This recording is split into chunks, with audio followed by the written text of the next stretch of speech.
Why do we need a book to tell us what is good and what is not?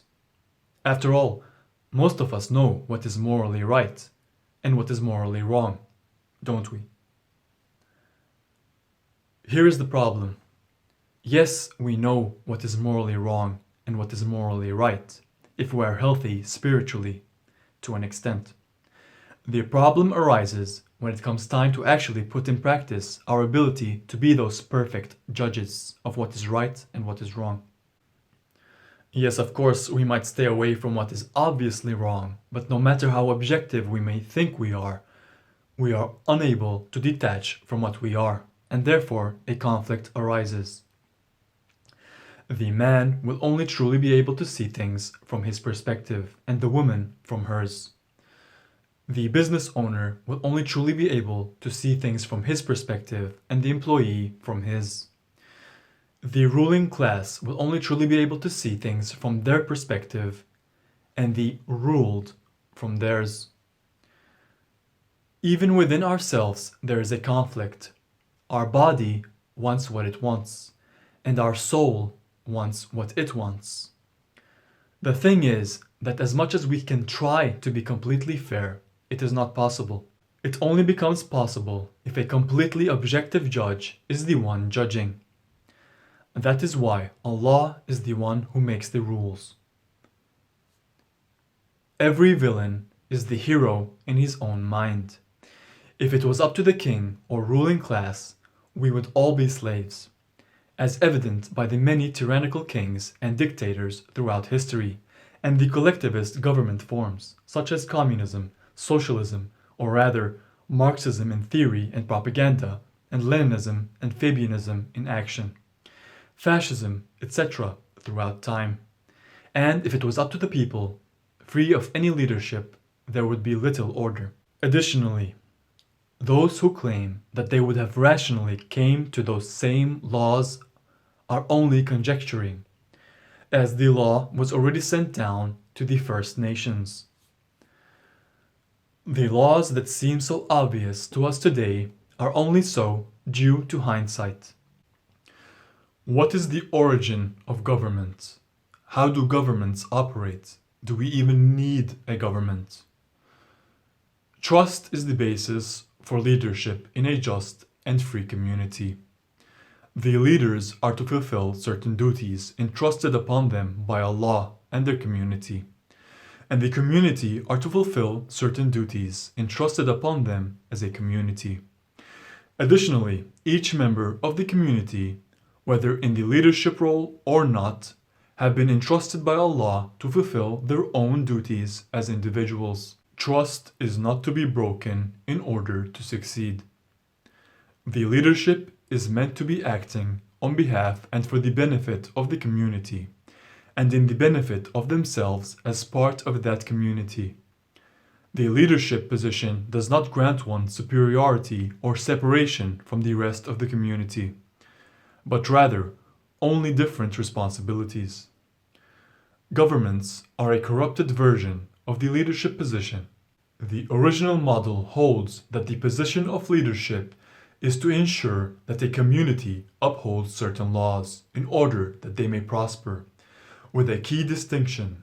The difference between that model and the government models today is that it used to be understood that the one who makes the laws and grants rights is only Allah. As mentioned earlier, if that power is given to anyone other than Allah, there will be injustice and corruption. A so-called government without unjust laws and corruption becomes very small and limited, and is why you will not find such a government in the world today. We also understand that we can never reach perfection here, and that complete injustice in this life is rare. However, we have a responsibility to do our best and to fulfill our duty. After all, it is for our own best interest. What we can learn from the past is that tyrants who have enslaved communities and nations, whether their own or others, go about achieving that end in the following ways. First, they create information asymmetry, where they hoard and hide true knowledge, useful knowledge or better knowledge, for themselves. while they cut access to it for the targeted group. They do so by corrupting the language of the nation they want to enslave, or ban it outright once enslaved. They have even banned reading in the past. They pollute the people with propaganda, misinformation, useless information, perversion, filth, in place of the truth. They also do this so that the targeted group do not know or come to know their own history and therefore not get any ideas regarding their situation and where it is heading. They then strip the ability for the members of that community to own property and land and instead steal it for themselves. They may use force or covert methods to accomplish this, such as economic warfare, where they control the money supply, use interest or usury, inflation, taxation, corruption and bribery, what is today called lobbying, and other means that cause economic restrictions on businesses, trade, and one's ability to earn a living. They then ban the ability to defend oneself. They achieve this by banning the Allah-given right to keep and bear arms, to practice martial arts, and to develop your strength and conditioning. This all starts with deception, so let's start from the beginning. Allah tells us to read, and that He taught man by the pen.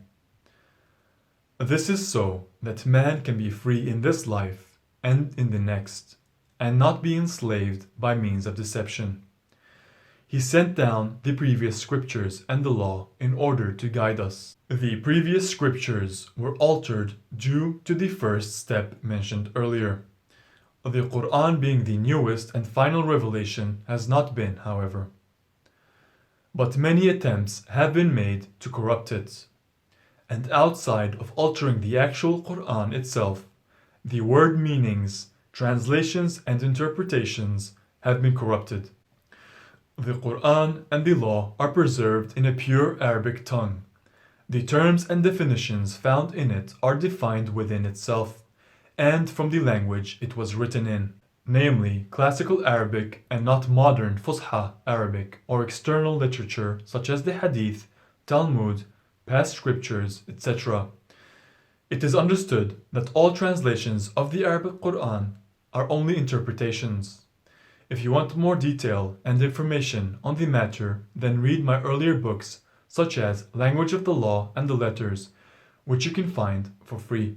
Now, the language of the Quran, which is a standardized and normalized language, is a language made up of words that have roots called root words, that explain what a word means, which go back to the origin and conception of the language.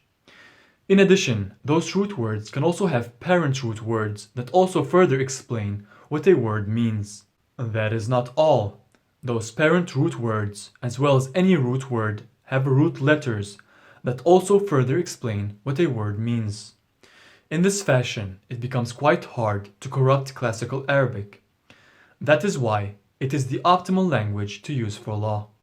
It is not mere coincidence that Allah sent down the law to Musa, Moses, and Muhammad in a Semitic language.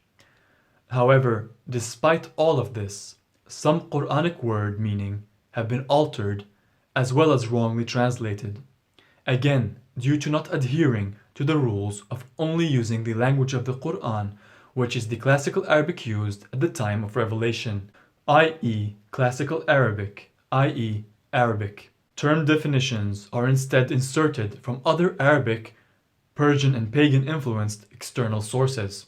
Sources such as the Hadith literature, but not only that, it is also a matter of inserting term definitions from other external sources such as the English Bibles, etc., where for example, when the Quran is translated to English, the Creator's name is wrongly translated to God or the God, a term found in the Old Hebrew Bible referring to a false deity, instead of Allah, the only name found in the original biblical Hebrew, Torah, and Aramaic Bible, for the one and only true Ilah, what is wrongly translated to as God.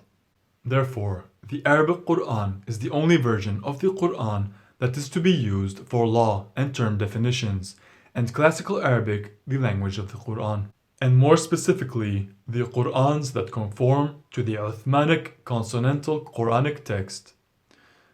Additionally, all translations of the Arabic Qur'an are only interpretations.